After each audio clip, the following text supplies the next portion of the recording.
Last week was all about starting small. This week is about how you can plan big changes for your home without erasing its mid-century character. By the way, this advice will also work if someone else, or even you in a past life, already came through with a white paint roller, a stack of shiplap panels, and Home Depot's finest collection of brushed nickel fixtures and wiped the mid-century from your 1950s or 60s or 70s home. Whatever your starting point is, this episode is for people asking, how do I keep my big remodel plans mid-century? My friends, I've got the answer for you. Hey there, welcome back to Mid-Mod Remodel. This is the show about updating MCM homes, helping you match a mid-century home to your modern life. I'm your host, Della Hansman, architect and mid-century ranch enthusiast. You're listening to Season 9, Episode 3. So last week we talked about how to start small, and this week we're getting into what do you want to do when you dive into big home update plans. And this could be true for you if you just purchased your home, but you know you bought the house ready to make some major transformations. This could also be you if you've been a long-time homeowner of a mid-century home. Some of my one-to-one design clients have been in their home for 20 or 30 years, raising their children, growing up themselves. If this is you, you may find, as they do, that you're ready to make changes even though you've already made them. Your budget has changed, your needs have changed, the life you want to live in your house has changed, and I would bet your appreciation of mid-century modern style has changed since you found your house several decades ago. Perhaps when you moved into your house, particularly if it was more than 10 or 15 years ago, you didn't really see the mid-century era of its construction as a pro, and I hope that now that you do. So, for longtime listeners of the podcast, or even if you just discovered it, you've probably come here because you think mid-century modern is pretty cool, and I want to help you find out how to bring back mid-century charm to your house that it once had, or protect what it's got going on while building on it and making it even more. If your house has had a lot of its mid-century charm erased, I've talked about that problem before in Season 4, Episode 3, Remodel Your MCM Time Capsule or Flip with Love. There are pros and cons to each of those situations if you have a house where no changes have been made, or if you have a house where almost everything has been changed, and I chat about that in the episode. But today I want to talk about 4 things to keep in mind as you plan a significant remodel, if what you want is for the end result to feel really friendly to your home's mid-century origins. The most important resource this week is going to be the brand new workbook I've created, which will go along with the design cornerstones I'm about to lay out to help you keep your remodel mid-century. And you can get that directly at midmod-midwest.com/cornerstones. But you can also, as always, find show notes with all the references I'm about to make and a transcript of the conversation on my website at midmod-midwest.com/903.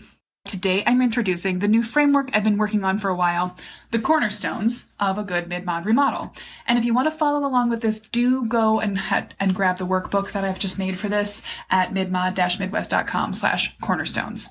So, these are all design principles that were common in the mid-century era that you can play up to maintain, replace, or improve on the mid-mod features of your home. In short, they are asymmetry, simple playful shapes, a practical mix of materials, and flow between your spaces. I'm going to give you a little thumbnail sketch of each, and then we'll dive a bit deeper.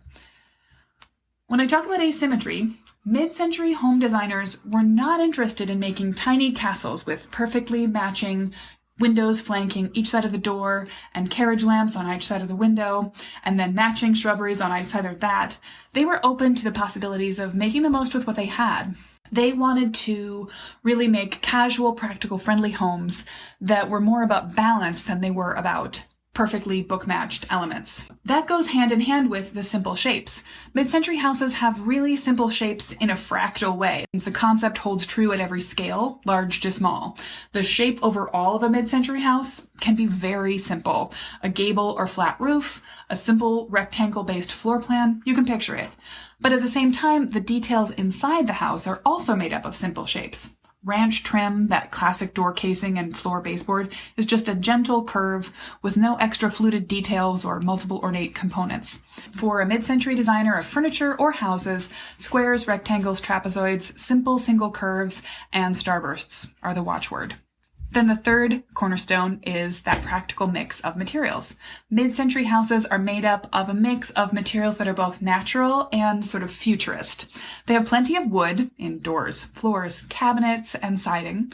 Often they include brick or stonework, but they also delighted in the new. Mid-century folks embraced plastics and enameled metals.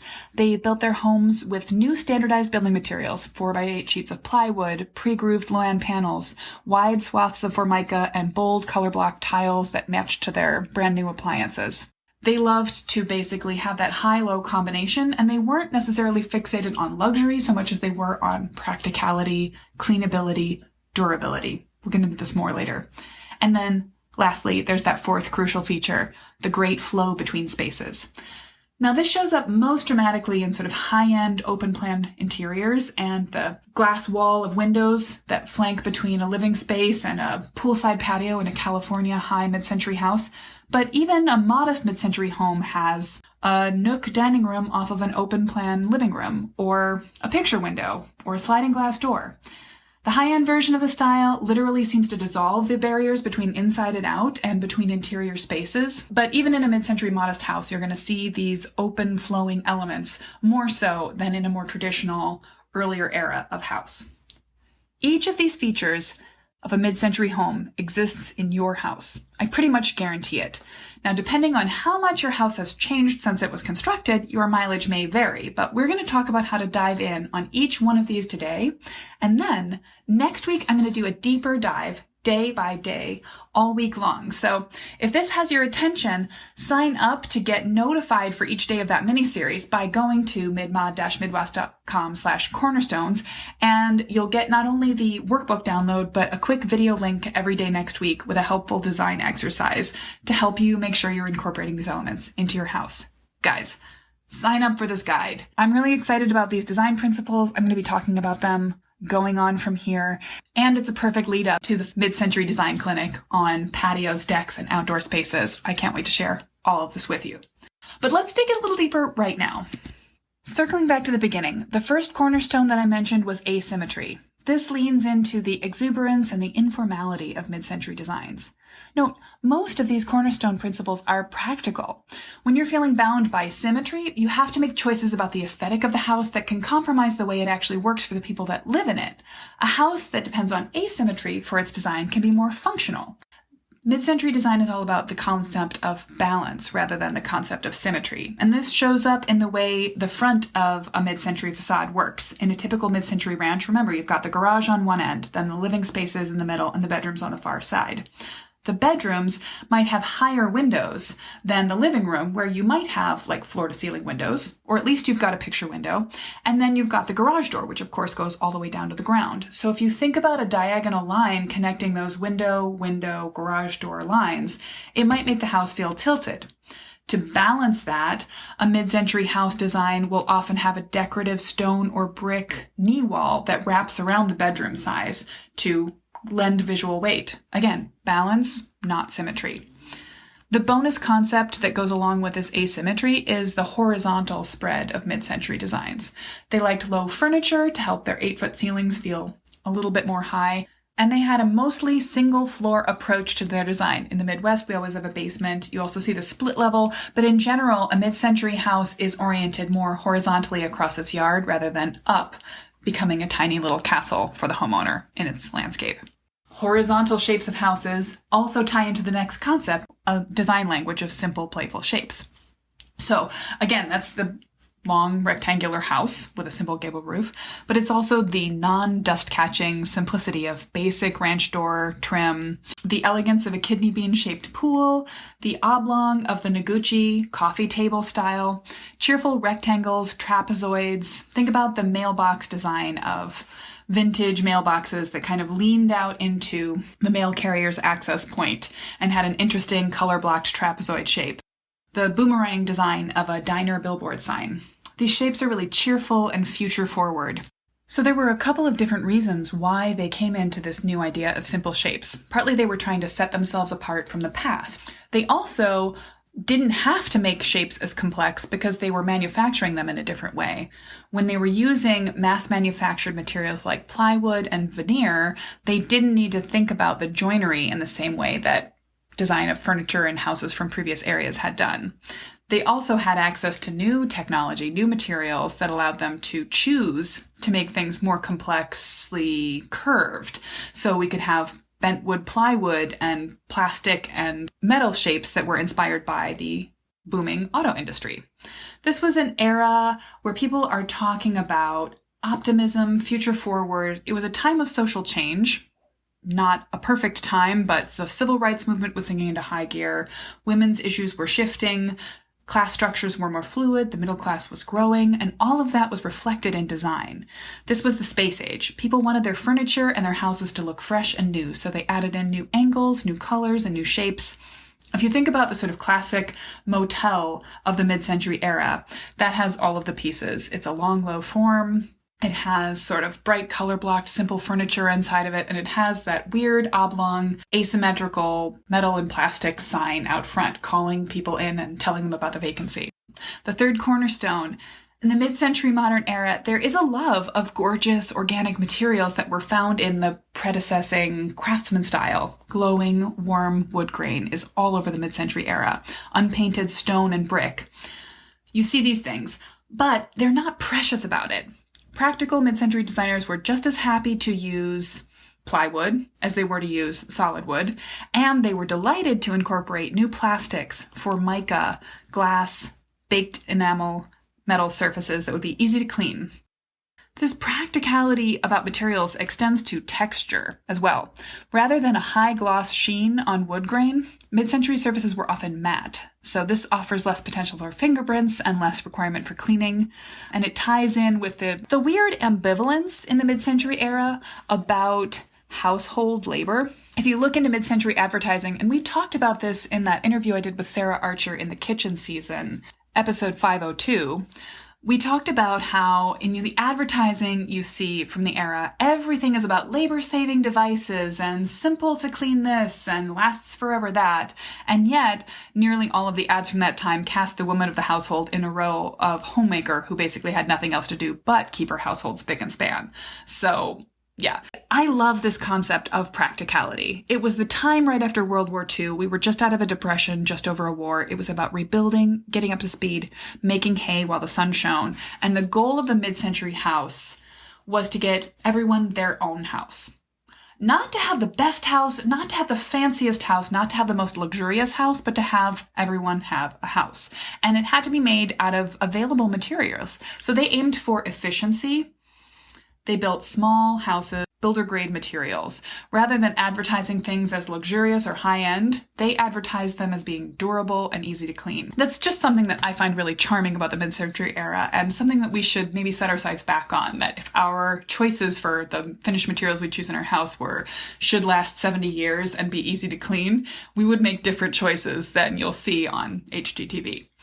The fourth cornerstone of a mid-mod remodel is flow between spaces. Now, most obviously, this is going to be the flow between inside and outside spaces. And this idea had been sort of brewing for a while. When we get to the mid-century moment, we can point back to Frank Lloyd Wright with his pushing the boundaries of what contemporary building technology was up for by creating those zero corner structure windows that he was literally sticking together with tree sap for a while there. By the way, that is not a solid building technology. But it was also because of the way that the early ranch-style houses came out of California. Cliff May, widely regarded as the father of the modern ranch house, and he's got a fun bio I've talked about on the show before. Not actually trained as an architect, he was a furniture designer who took inspiration from his family's ranch-style house, by which I mean house on a cattle ranch, to design houses that would suit the furniture he had created. He and then all of the California modernist designers that came around his era were separating the structure of the house from the exterior walls of the house, and also extending the psychological boundary of the house beyond its walls by having a deeper eave such that as you stand by a window in the rain, you look out and it feels like the boundary of your domain isn't the window itself, but the drop line of rain that's happening outside. Or even as you stand outside on a nice day, that your deck, which looks right into big picture windows into your living room, might actually be more part of the house than it is part of the yard.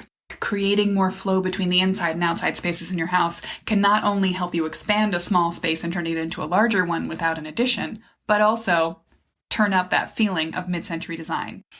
At this point, if you've grabbed the workbook, you know that I'm going to be asking you to identify where each of these features shows up in your house. And remember at the top, I said each of these cornerstones is pretty much guaranteed to exist in your home. I stand by that.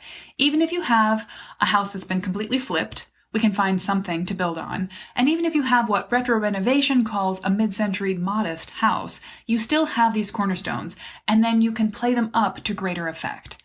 All of these ideas connect together. The horizontal asymmetrical lines help blur the boundaries between inside and out. The materiality that works best for this era, that slimline Roman brick, for example, also further emphasizes horizontal design. And then the simple practicality of materials ties in with the simple shapes that are used in the forms of mid-century design. It all goes hand in hand. So if you want to think a little bit more about how to incorporate these ideas into your home update plans, then the fifth secret cornerstone is to take time to think about design while you plan your home update. And to do that, you use my very favorite system, the master plan method. When you go through the steps of dreaming, discovering, distilling, drafting, and developing your master plan, you'll remember to incorporate these elements into your home. And you won't fall into the trap of planning a great remodel for your house to change it, to update it, and then find that when you're done, you've changed and updated it in such a way that it's no longer mid-century. That's the question from the top of the episode. How can you plan a big update without losing your mid-century character? And the answer is by taking the time to master plan a great remodel and focusing on these 4 cornerstones. We're going to be going through these again all week next week. I'm going to do 1 cornerstone per day, all over Instagram, all of next week. But also, I'm going to be digging into each of these things more deeply during the Mid-Century Design Clinic, which is happening the first weekend in August. That's Saturday, August 6th.